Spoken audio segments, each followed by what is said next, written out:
Matt Sitter here, CEO of AFN. Really excited to get together with you all. At AFN, our fundamental belief is that change is where opportunity happens, and that the best way to find advantage in change is a network that is diverse in experience, expertise, and perspective. Today we're going to be talking a lot about how the workplace is changing, and the workplace has been in a constant state of evolution, but we saw some accelerated changes happen with COVID and location, the timing of how you work, how we collaborate is changing a lot. And we are focused on female CEOs from the AFN network in today's conversation. And I think that we're actually seeing a convergence of where some of the things are that made it much easier for women to be a prominent part of the workplace, and some of the changes we've got. Those things are coming together, but also your perspectives on how you grew up in the world and what you're doing as leader is going to be meaningful for everyone to be able to hear about. Today, we've got 4 guests with us. Sarah Deane, founder of MEvolution. They focus on individual and organizational performance and sustainable well-being. She is an instructor in Stanford's continuing education program, very impressive, and an expert in workplace design and experience. So she's got a lot to say about just how the workplace works. We've also got Anjuma Goswami Karkera. She is CEO of the Institute for Building Safety, Technology and Safety, also an inventor. She claims not to be a STEM person, but she can still invent stuff. And she's got extensive experience in the intelligence community. So really diverse background that we've got there. Also, Bridget Ruiz. She's founding partner at Sixth Wing, a coaching and leadership development firm, and veteran of the U.S. Navy, was an officer. And Annie Martineau, founder and CEO of the Neuro Solutions Group, a digital health solution to manage neurodevelopmental disorders. And maybe just like a couple things as we think about moving into this. So some of the things that we're seeing just in terms of, hey, change is happening now, it's going to continue to happen. When we think about just the number of women that are the proportion of women to men in colleges, it is about 58% to 42% women that are students right now. That is a big shift from what we have seen in the past. Also, we're seeing things that make it much easier for women to start businesses as well. So maybe just to get rolling here, we'll start out with thinking about, would you have founded your company if we had the same sort of traditional environment where you got to be there all day, every day, in person working? Bridget, I'm going to ask you that. Would you have done what you did if the circumstances were like, hey, we got a physical location and everyone's got to be there all the time? Emphatically no. When I think back to 9 years ago when Laura, my co-founder, and I started Sixth Wing, at the time we had small kids. We had husbands in jobs that had them running all over, sort of like wild people. And so one of our goals from the founding of Sixth Wing was to build a business that actually worked for our lives. And so there's no way when I think of my lifestyle then that needing to be in an office 8:30 to 6 or any variation of those hours would have worked. And that was obviously pre-COVID, some of all of the changes, but it's interesting to have watched all the changes that have now led to how work is working right now compared to back then. Great. And Annie, you founded your company a little bit more recently. Would you have founded your company in the format that you had if you hadn't had some of the tools that you have now? Oh, and we can't hear you. Can you hear me now? Yep, we got you. So definitely not. I think we all are going to agree on that. I was back then a single mom with having a child with special needs. So having part of the decision of becoming a startup entrepreneur was being able to have flexibility in the schedule. So it doesn't mean that you're working less. It's just that you have that agility when you're at work and at home so that you can focus on whatever is the priority of that moment. So before COVID, I started hiring right before COVID. So I think it was March 10th, 2020. And I was so proud of offering my people 2 days of remote work per week. It was such an innovation in the world of startups here. But then afterwards, it became the standard. And I think now we offer hybrid. We're all in the same city. Well, honestly, it's kind of surprising that we're all in the same city still, but we still offer a hybrid type of work. So, and I think that's very much appreciated. Yeah. Great. And Anjuma, so your experience is a little bit different. You've got a more traditional office. You actually, in your experience prior, you literally had to be there every day. Tell us a little bit about your perspective on the physical location and what that is changing for you. Yeah, I mean, the intelligence community, based on the nature of our work and the fact that you have to be in a secure facility, requires you to be in office.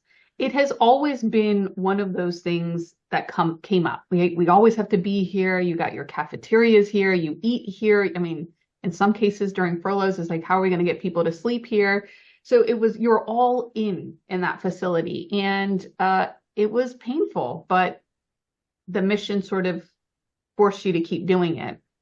I think one of the things that came up in early part of my leadership was we overemphasize presence over production. Presence became a value proposition in and of itself, when in reality, it has zero actual, well, I won't say zero. There is value to presence. Let me not say it that way, but it didn't have the level of demand that I think we had placed on it. And yet, as a result, production wasn't an area of focus. So I'd have people who are there 8 hours, and they weren't really producing as much as the person who said, hey, if you offer me a flexible work schedule, I found that those individuals actually overcompensated for the mere opportunity to have, a 4-10, meaning I work 10 hours, 4 days a week, and my second Friday I had off. I was like, this is incredible, right? If people had the ability to manage themselves, I don't have to manage their presence anymore. I simply have to manage their production, which is a very different way. It's a different way of looking at it. COVID hit. And as you pointed out, the acceleration in this conversation in the intelligence community was really, really intense. Millions and millions of dollars were invested to convert technology on the classified network to technology on the unclassified network, because we had specific executive orders on the occupancy we could have in buildings. But no change in presidential briefs, no change in intelligence requirements, right? So this storm of how do you manage not having people in the building and still produce national security level intelligence information, it collapsed on itself in some cases.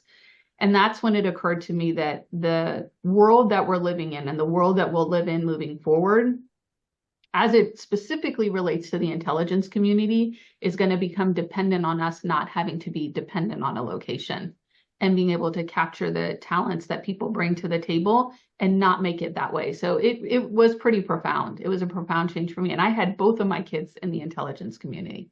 Wow. So it was tough but fun, but it was tough. Well, and so, Anjuma, you having this experience directly in it, I mentioned that you were an inventor. Like literally what you're trying to do is trying to make the intelligence community less dependent on location. Maybe could you tell us just a couple bullets on what you're working on? Because I think that that's relevant to what we think about in the workspace overall. Yeah, what I'm trying to work on is, if you look at the specificity of where we have to work, it's based on some very clear standards established by the Director for National Intelligence and by some very specific requirements, building requirements. The invention I'm working on is to be able to convert those physical requirements, capture those same physical requirements into an individual headset that will secure sight, sound, and voice, allowing individuals to participate in top secret classified engagements, whether they're work, conference calls, video conference calls, et cetera, in a way that could be literally anywhere, right? We're officers of the intelligence community, so we wouldn't do them anywhere and everywhere. But I would have the opportunity, and folks who are gifted in many areas, right? Neuroscience, arts, language, could work from anywhere in the world and contribute to the national security mission. So not dependent on having to be in an actual location. It would be dependent on securing the information. Again, production over presence. So I'm working. Very cool. Thanks. All right, good things to come. Sarah, thinking about, again, going back to this idea, would you have founded your company had circumstances dictated that you be in office? But also, I would like you to tell us a little bit about, when do you think it is important for people to physically come together? What do we need to accomplish in those moments? So I say, look, first of all, I agree with everything, right? Flexibility is really important to me to manage across all my demands and responsibilities. I love having that agility. Hey, I can work a couple hours on this day and take off these hours on this day. But if you ever said to me, Sarah, would you have founded your company if you had to go in? The reality is I really believe in what we do. My first instinct would be, how am I going to find this company and still be in the office, right? Because I would want to do it anyway. So if you tell me that's the only way I would be able to do what I do, I'm going to look at my options. So I wouldn't look at flexibility in isolation, rather like the total experience. And what is it I need to be able to be my best and meet all my goals in life? Because one of my goals in life is the mission of my company. So now I have to take all those constraints and say, what do I do? And kind of like Anjuma said, it might be hard, but I'm going to probably figure out some options. Great. And so when we do come together physically, yes, part two. Yeah, part two. What do you think we should be accomplishing there? So in-person time is really high currency, right? Like it's a big investment because you're there, you can't be doing anything else. And so you really want to use that time wisely on the things that are going to create where you can't do it in another way. So strategy sessions, things where you really need to ideate, where you really need to bounce off of each other and kind of go to town on something. There's nothing like being together for that, seeing people randomly and having conversations, and also just hanging out and having some fun, just some actual bonding. Things like that, where the experience is just different when you're all together. And so that's what we kind of reserve it for. Okay, so on the one hand, like really highly intentional stuff where you're doing a lot of heavy interaction, you need that. But also these things where even if it's just like being able to walk to the bathroom together, where you've got some of those moments that you can steal where you're chatting. Yeah, a little bit of time, right? You never know what happens in those conversations, because I have to say some of our best ideas have come up at dinner over a napkin, like literally scrawled out on a napkin, right? So just being in person, and it doesn't have to be in person in a meeting, let's go to a conference room, right? It could be very easily, let's go out and have a dinner, and you're still going to end up talking about stuff. So just looking at different ways to bring people together. It doesn't have to be the standard structure of let's go to a conference room and sit in this, fluorescent lighting for 8 hours. You can do it differently. So Annie, you mentioned everyone's in the same city, right? But you're all working remote a lot. When are the things that you're doing together? When are you? And you're muted. Oh, there you are. Okay, go ahead.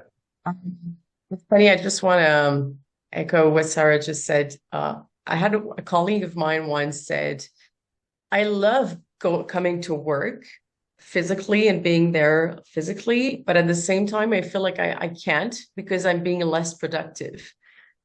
And I was like, hold on 1 second.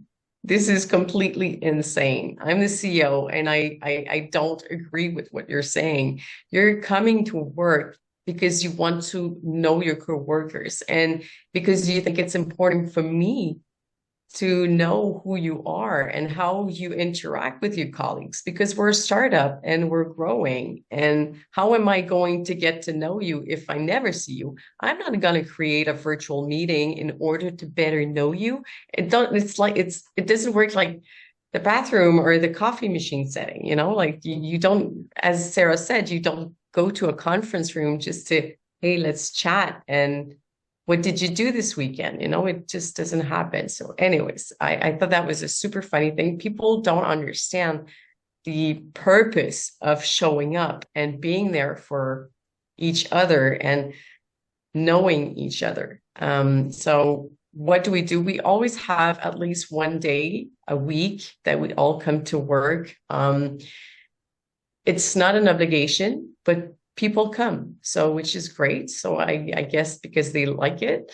But it's pretty much the teamwork that's happening during that day. So the brainstormings, sessions, the ideation, as Sarah said, sessions, which is so much more creative, but also less exhaustive, because if you do like a 2-hour session online for a brainstorm, it can be draining, and you don't get everybody to talk as easily or speak their minds as easily. So this is what we use our time for as well. Yeah.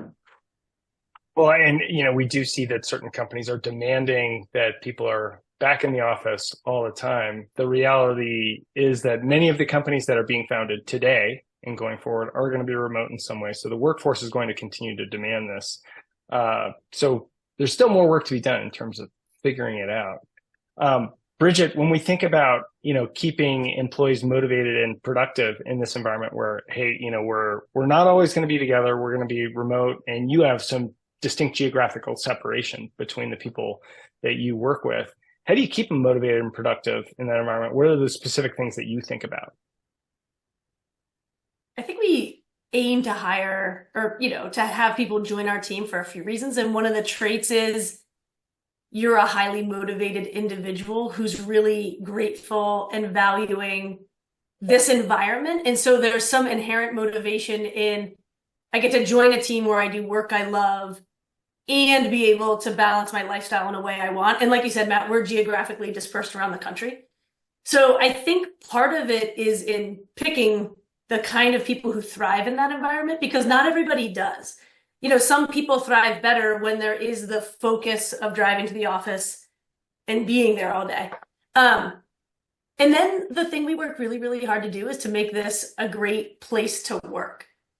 I think if we are using people's best skills really well, then people tend to be more engaged, more excited, more productive. And I can't say enough about Anjuma's, initial line of measuring productivity, not presence. Coming from the military background, where often presence is highly valued. Mm-hmm. I mean, we were literally told, well, you can't leave until 4. At a workday that started at 6:30 in the morning, regardless of if the work had been done since 2. And so kind of maximizing people who thrive on the opposite side of that. We call it inside of Sixth Wing, we operate by grown-up rules. The work you have to get done, run your life and run your work in a way that those things happen at the same time.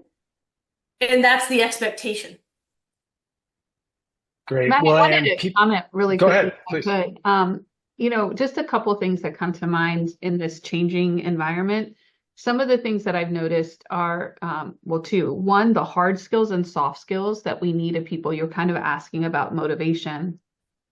Those hard skills and soft skills are starting to evolve. Some things are becoming more emphasized in this production versus presence environment. For instance, I find that people in leadership positions need to balance between thinking and doing a lot more. So the thinking part of it is based on, I as a leader and as a supervisor or manager need to think through what I'm asking this person to do. What are the expectations? What is the time frame? To Bridget's point about be a grown-up, right? But in that dynamic, you're not an independent person. I'm, as a leader or supervisor, giving something to you for you to run with. And that requires a lot more thinking on my part, a lot more planning on my part. Whereas in a presence environment, I can run down to your desk and be like, oh my gosh, I forgot to tell you this. I need you. Could you do this in the next 10 minutes? Those dynamics have to change in that thinking versus doing time frame that you put on your calendar or impose on yourself has needed to evolve. The soft skills that I've seen that need to change are the empathy, creativity, and listening and communication. It's harder to look, at a person in a video conference and kind of pick up on, I think they're upset, or I think, the body language isn't as clear. And so your emotional intelligence and your empathy skills have to be a little bit more refined in an environment where it's hybrid or, for that matter, remote. the listening and communications a little bit more refined. And I think creativity. How am I going to deal with this? To Sarah's point, I've got this, and this constraint, these, and these opportunities. Where am I going to draw from some really creative ideas to make it all work together, right? And I can imagine all of us have done that. I plan. Okay, I got to take this conference meeting at 4:00, but if I do it in the office, there's no way in heck I'm going to make it to the school.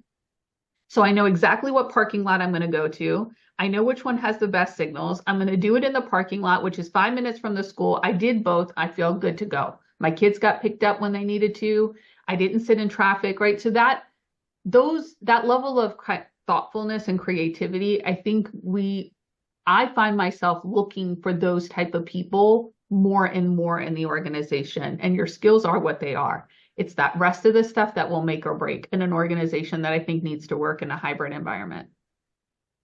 So the question that came to my mind on this is, all right, it's becoming more important for us to do a little bit more of the thinking versus the doing.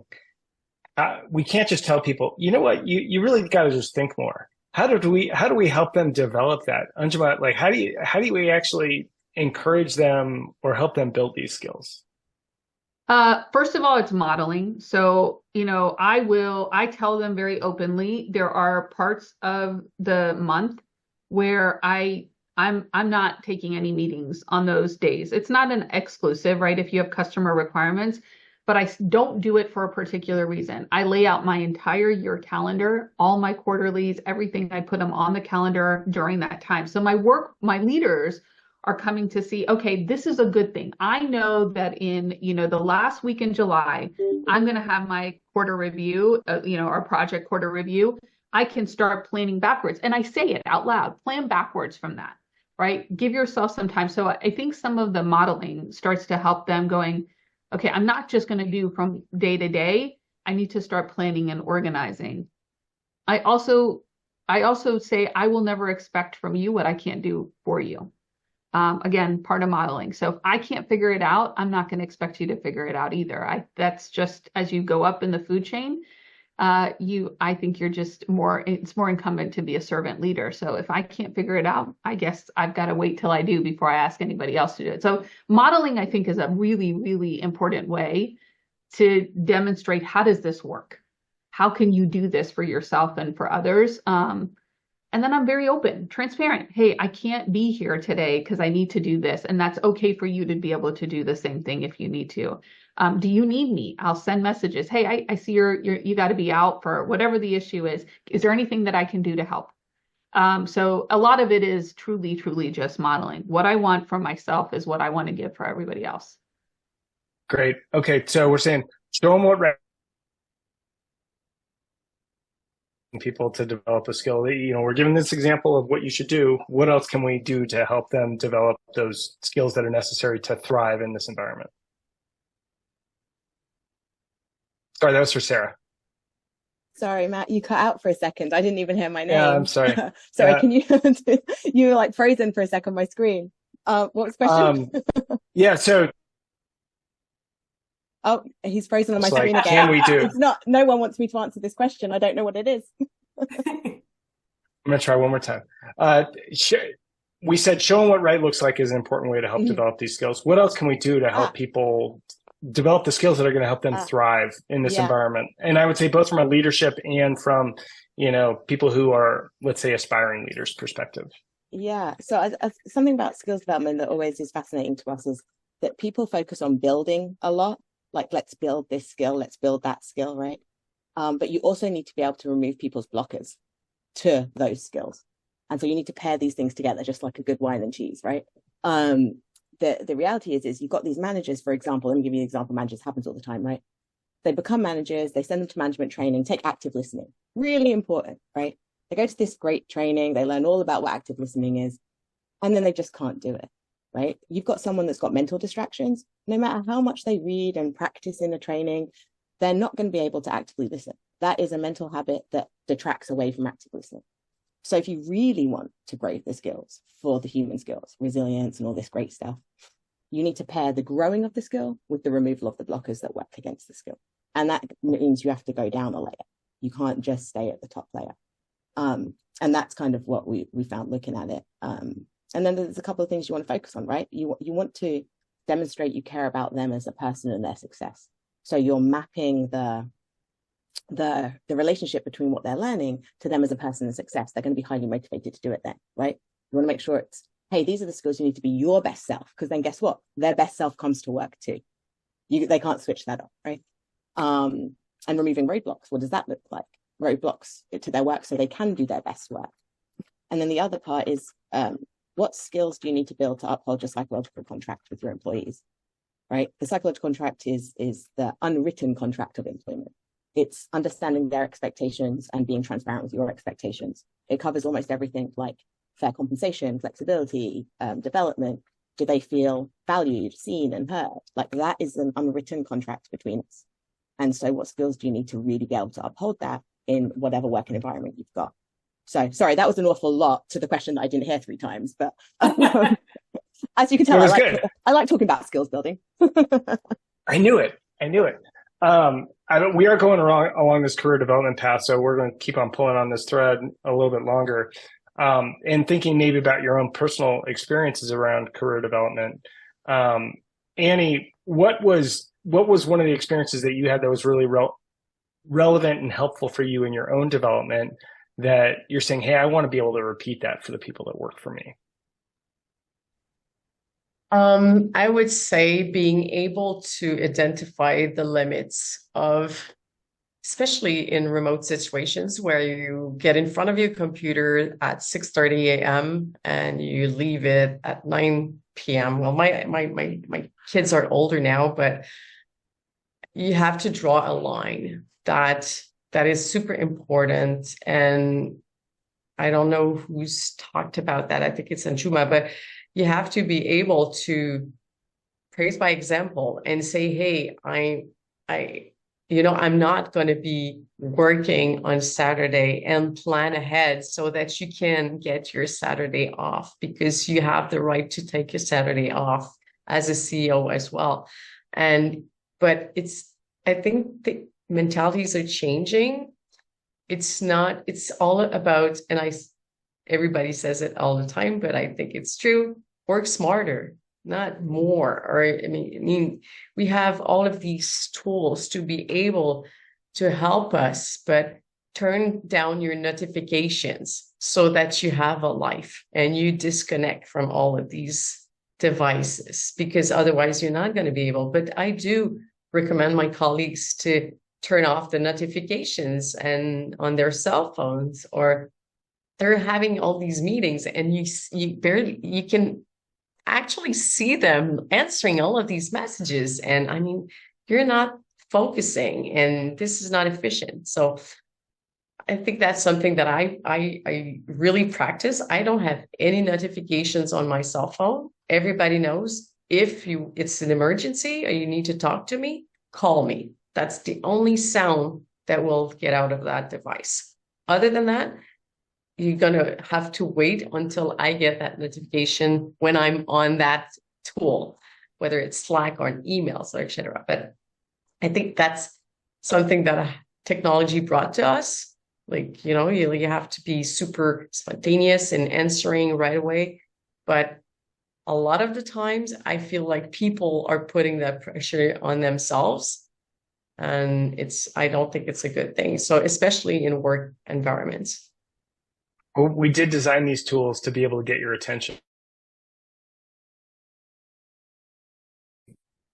Bridget, thinking about your career, I might be dropping out. Am I dropping out right now? It's okay. You cut out for a second, but I think we got it. All right. So when you think about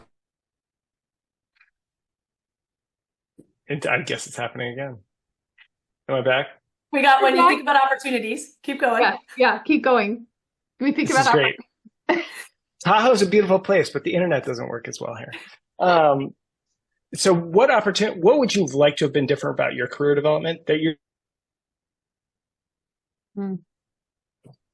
Go with it, Bridget. I was going to say, what would I have liked to have been different with my career development in the path? I think I wish I had started sooner in really clarifying very crisply what it was I was actually trying to accomplish. I think there is this time, and I won't put age ranges on it because I think it flexes for different people, but I think there is a span of time where you spend kind of chasing what success theoretically broadly means, and it's not actually how you're defining success. And so when I think about this, Matt, you had asked the question, how do we think about career development in these more hybrid environments? I mean, I think the key is, for myself, I wish people sooner had been like, but what do you love and what do you most want to do? And that doesn't mean that I'm not going to build skills, and in Sarah's words, which I love, remove blockers, in some percentage of areas that maybe aren't my peak favorites.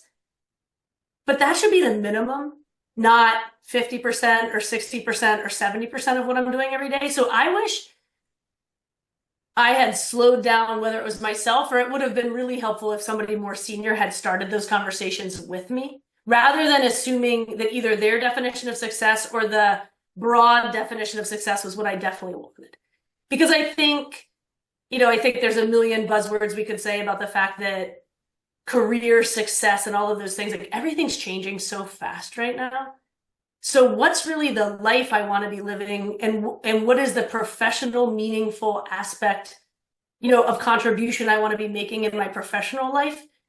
What does all of that look like? And then therefore, what am I going to go grow, change, deliver, and grow into?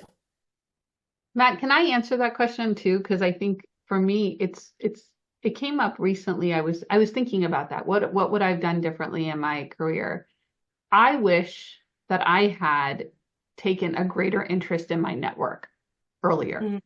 And for those folks that are listening or listen in the future to this, I would tell you that there isn't too soon of a time to start building your network. I think end of your high school into your college, those are days to start thinking about exactly what Bridget just talked about. What really is the life I want? Not the job I want, not the career I want. What is the life I want? And college ends up being that time where you're exploring that. You're away from your family, you're meeting new people that you didn't grow up. Like I grew up in a small town. We all went from elementary to middle to high school together. I don't know that there were any divergent experiences there, but college is really different. And so one of the things that I wish I had done much, much sooner is to start building a network of people that I could learn from and expose myself to their ways of thinking, their ways of approaching problems. My toolkit would have been stronger. My creativity would have been more interesting. My knowledge would have been broader than the books or the curriculum that I got in whatever school, right, that I went to. I think that is one of the reasons why the intelligence community was such a profound experience, because I engaged with folks that were so different from me in my growing up. And it created a lot of love for, I want to be doing something meaningful when I grow up, just like those people that are joining the intelligence. So it cultivated that in me. And I wish I had done that a lot sooner. So again, the question going back here is, when we think about this, you're saying, I wish I had you from doing that. Was it just a lack? Nobody really told me. I think I understood the question. Nobody really talked to me about it. And, I am using my experience to help my daughter. She's 7, right? But her piano teacher is going to college next year or this coming year. She's going to University of Chicago, and she's an amazing young woman, a really amazing young woman. So I've encouraged my daughter to be pen pals with her, like back to the old school, write a letter, put it in the mail, anticipate something in your mailbox kind of situation. I suspect that if she continues to do it, I don't know how dedicated a 7-year-old is going to be with writing letters, but if she does do it, I actually think it will be a great way for her to expose herself to somebody that's not her mom, that didn't grow up like her, that, wants to go to medical school. Again, nothing in the wildest of my dreams would ever have wanted me to be a doctor, but this young woman does. And so I'm trying to do that for my daughter is, hey, grow your network of people really as early as you possibly can. So nobody ever told me. It was just not something I was exposed to. So it makes a big difference, I think, in who you become and how you build your life equation, your picture. Great. So as we think about your experiences in development, and Annie, I'll push this to you. Thinking about half of our workforce being women, is there anything that we need to focus on specifically that we just haven't focused on sufficiently? And I can tell by the laughs that I'm not getting through entirely. Well, we understand exactly what you're saying, which is okay. the beauty of it. And so this women develop. Annie, I think that was for you, actually. Oh, okay. So I didn't get that. And I didn't get the question either. Sorry. So maybe, Anjuma, did you get it? Oh, it was, okay. It was Okay. What specifically do we have to get women to focus on? Oh, I'll say have fun no matter what you do, which is a super broad quote to use, but I think it's super important. Have fun in being a parent, have fun in being a CEO, have fun being a colleague, have fun in being a woman, or a wife, or whatever role we endure. I mean, they're all so different, and just accept that they're different. Their requirements are different, and so just take time. I mean, it's the most precious thing that we have. It's my oldest is going to turn 21. I didn't see a thing. I mean, and I realize it more and more every day. I mean, we're talking about college. My daughter started college. It's like she's studying business technology management. She's going to become the greatest CEO ever. And for me, she's still like 3. So anyways, I'm being like super philosophic, but yeah, enjoy and take the time to adore each and every role that you and embrace. Got your message. Question for Sarah. Yeah. That was wise. So I'd say this, like, we work with a lot of women, ERG groups or BRGs or whatever the companies call them these days, right? And obviously we measure skills for what we do. And I will tell you that the blockers faced are different. Some of them the same, they manifest differently. But women's internal challenges haven't changed in over 40 years. It's like you could look at evidence from 40 years ago and look at evidence from 2 weeks ago, and the feelings and the internal challenges are roughly the same. And so I do think that there is a good argument to have specific development for women because they manifest differently. So some of the internal blockers that they face, they tend to ruminate more, they tend to struggle with boundaries more, they tend to suffer from guilt more, they tend to not celebrate themselves as much or acknowledge something of the win. It's like, what's the next thing? Like, we can see that in the data, it's clear as day. Doesn't mean that men and other people don't have them too. It just manifests differently. And so you have to think about how do we encourage them and help them and support them in development to remove their specific internal blockers. Because the reality is when you're supporting women, there is, if you can't tell, I'm very passionate about this topic. There is being a woman in tech, right? I started out in AI 22 years ago. So you can imagine I was the only female, right? Only female doing the master's in AI. And there's 2 things here, right? One is externally, what are we doing? So as an organization, how are we supporting them? Our policies and all that good stuff, right? And then there's like systemic things, like national things that we have to work on. That's one side of it. But the internal challenges is another thing. So imagine you're a company, you're like, hey, let's have unlimited PTO. That's wonderful. The woman can take off all the time she wants. Yeah, but if she's struggling with guilt cycles, undue pressure to perform, and all these mental blockers, she's never taken the PTO anyway. So you have to have a 2-pronged attack. You have to say, how do I help a woman remove her internal blockers that's holding her back or hindering her success? And then how do we support that with an environmental support structure, right? What do we need there from policies and all that good stuff? And without both prongs, you don't get the progression that you want from women. And what we see fall off between coming in from school all the way through to leadership. We see a ton of fall off, right? Because more often than not, they're not actually prepared to work their way through the progression line, and they'll hit a roadblock.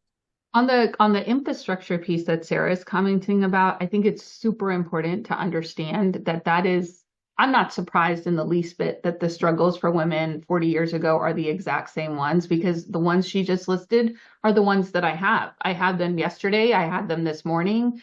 I struggle with them.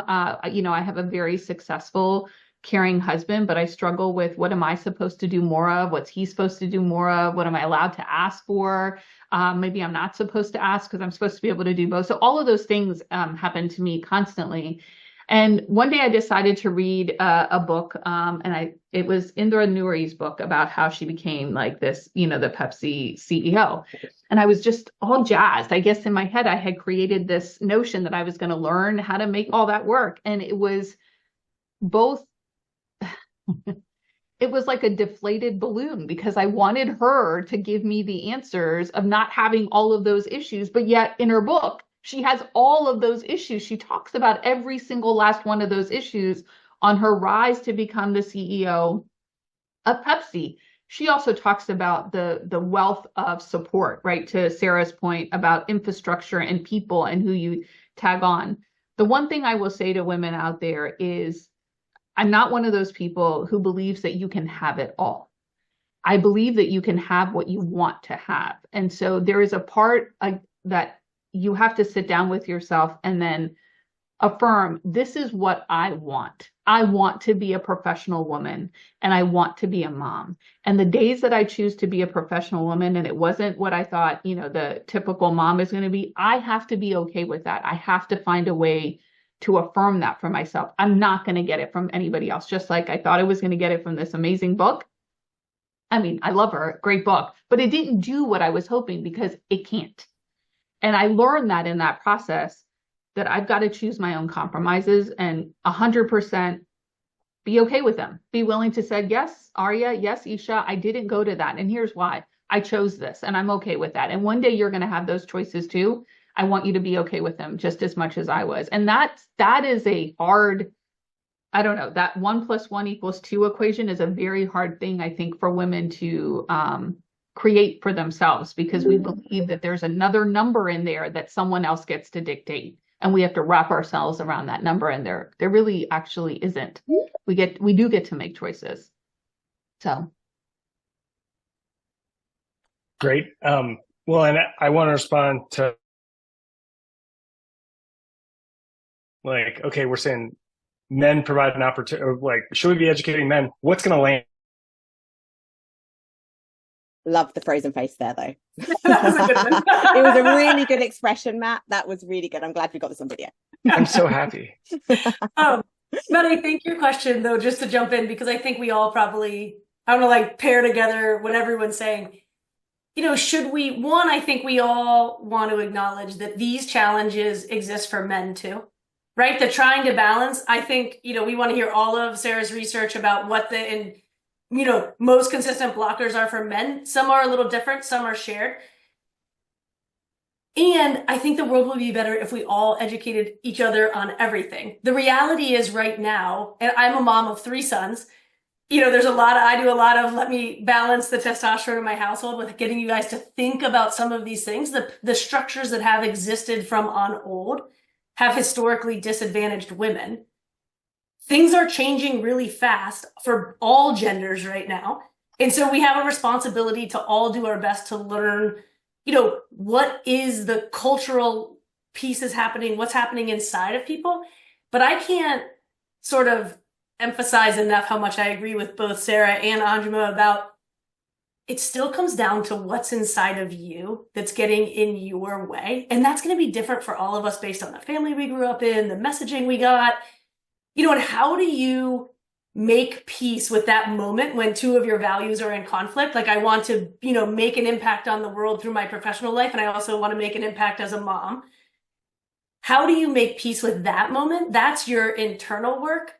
And we can all support each other in that. So when I think about mentoring other women, particularly, you know, younger women, it's the willingness to be honest. I've read the same book of Indra Nooyi. I loved it. But right, like, be honest that this isn't easy for anybody, and stop putting this fancy facade that somebody's got it figured out, because nobody's got it figured out. We all figure it out every day throughout the day. Well, Anjuma, you're muted. You're muted.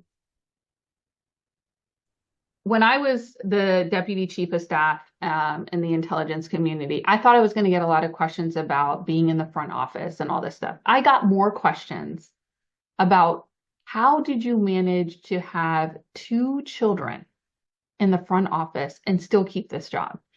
And I was honest. I said, look, I did this and I did this. And I said, don't get me wrong. I cried on a number of days on my way to work. I'd have makeup wipes in my car because I felt like I just dropped off my daughter. She didn't want to go to daycare. I'm a horrible, horrible mother. She's, grabbing on my shirt collar, begging me not to leave her, but yet I'm pushing her off, putting her in there, and then I'm driving to this job. And I would have these moments of, oh my God, am I a really terrible, disgusting mom because I really do want to go to my job? How does this? And I had kids late. So here I was, praying that I would have children. I have them, and then I have to deal with this. So these things are real. And I think to Bridget's point about having the willingness to share, where I wasn't like, oh, you do a little bit of this and a little bit of that, and it all works itself out. That was a bunch of BS. It was a lot of tears, a lot of heartaches, a lot of stomach aches. Today, I'm still dealing with, I got to be in San Diego in 2 weeks, and I have some things going on with my daughter, and it's pulling me apart inside. But I'm being open about it with my husband. I'm being open about it with my parents. I'm being open about it with my girlfriends. And you know what those people do? It's okay, and I'm going to be here.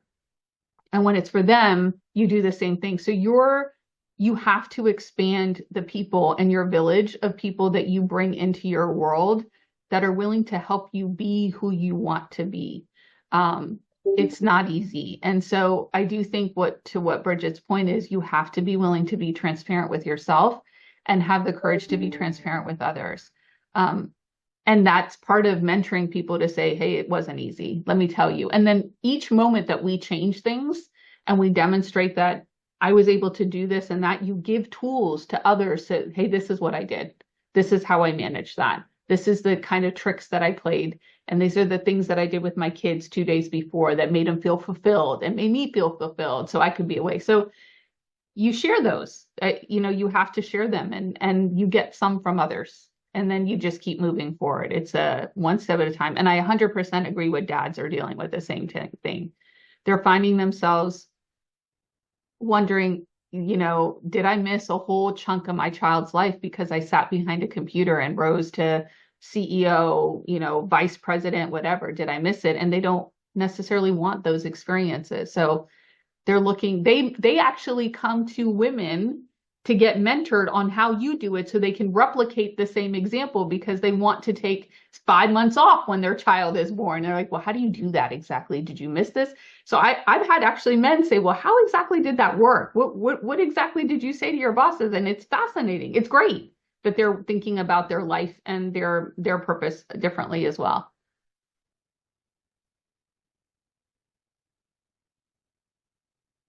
I don't know if Matt's still frozen. If he is, Yeah, put it he in the wanted. chat. Yeah.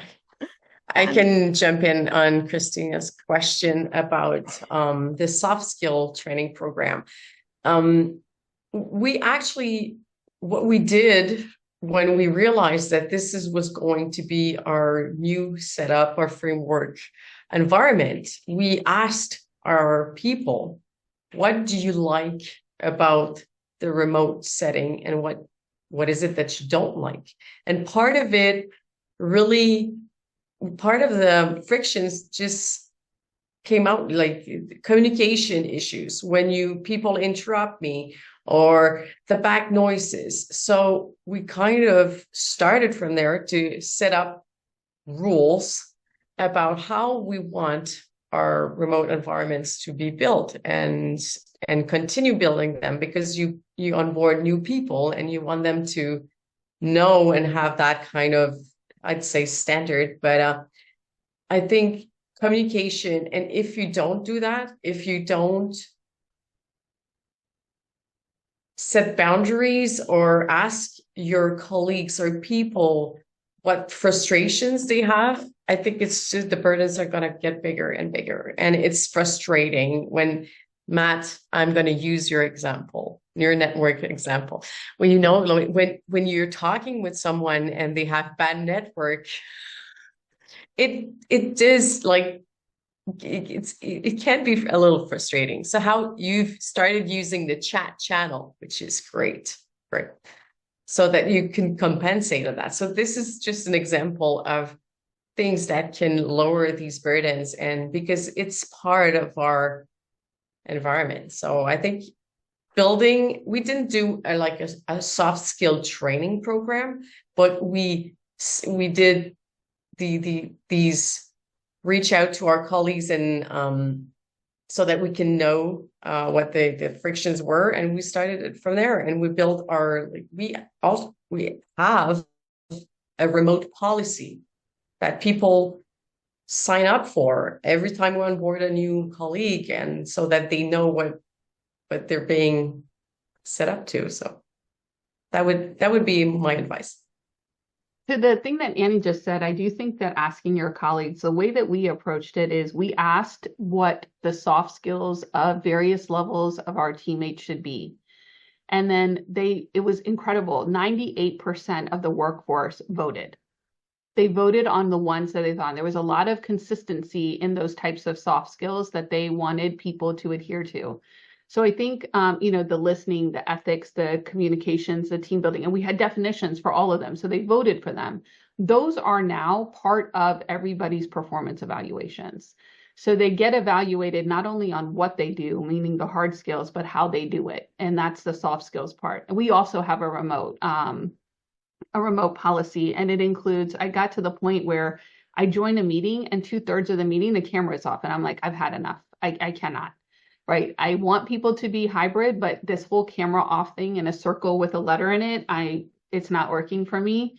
So the policy was, if you're going to be on remote, camera on. That's just, it's part of it. And if you don't have a camera, then come on in, or let's get you one, right? But so I think that structuring your expectations can be very helpful, and people knowing, okay, this is what I can expect from others, and this is what they're going to expect from me. I jump in with some of the skills that we see as well coming up. So definitely things around setting boundaries. We see things like regulating emotions, because there can be guilt around different things when you're trying to show up. You see stuff around constructing mental boundaries as well. So the skills of presence and things like that. Communications, obviously, strategic communications, active listening. But we also see really interesting ones like scope of control, like embracing what you can't control. Comes up really strongly in a hybrid environment. Also, the skill of limiting assumptions, things like that. So there are some deeper skills there that really enable people to thrive in a hybrid environment. So you want to look at it pretty holistically and say, okay, if this is the outcome I want, start with your experience. Like Anjuma said, work it backwards. I do that all the time, right? Like reverse engineer it. This is the experience I want for a hybrid. This is the set of, this is the type of people that are going to thrive here. And then what are the underlying skills that are going to enable it to happen? And you have to go one layer deeper. You always have to go one layer deeper, because the outcomes, like I said, are going to be requirement on them to have the mental habits and the behaviors needed to uphold them. And so that's kind of what the process we use. I know that Betsy is about to jump in to wrap us up. I think we could all keep going for an hour. But I think the other thing to challenge, and I think Sarah just did it sort of implicitly, is, are these soft skills anymore? Like, we use that language soft, and immediately people devalue them as though their ability on Excel is more valuable than their ability to regulate their emotions. And I think we need to get away from, I see it in the chat, human skills, some people call them people skills, but like, can we stop calling them soft? And instead, when you think about this whole conversation from beginning to end, from Anjuma's reflection of like, I wish I'd built a network sooner, when you're actually together, what is it? It's not always about the work, it's about the connection you're building. Like, these are the things that are driving things forward now. The skills, the technical skills are an assumption, like that's a base need that you can grow. And the last thing I'd say is, we work with a Fortune 100 tech company, and around AI, what they've started to say is, once it was the work of our hands, more recently it was the work of our brains. What AI is going to drive is, moving forward for humans, it's the work of the heart. Like, these are the things that AI and computers can't do. And so they're only more valuable moving forward. Thank you so much, everyone. I'm going to close because Matt's experiencing technical difficulties. And first of all, thank you very much. It's an honor to actually know each and every one of you, and the pleasure that I get to work with you guys as well. I have so many notes from today, and I'm sure the attendees do as well. And I do think there's a part 2 to this conversation for sure, as we have discussed. I'd like to thank the attendees for coming. And if you all have any questions about AFN, please either reach out to Matt or myself. And I will be editing this panel series and putting it on our AFN YouTube channel and sharing widely. So thank you again, everyone. And I'll be talking to each of you very soon. Thank you. Thanks, everybody.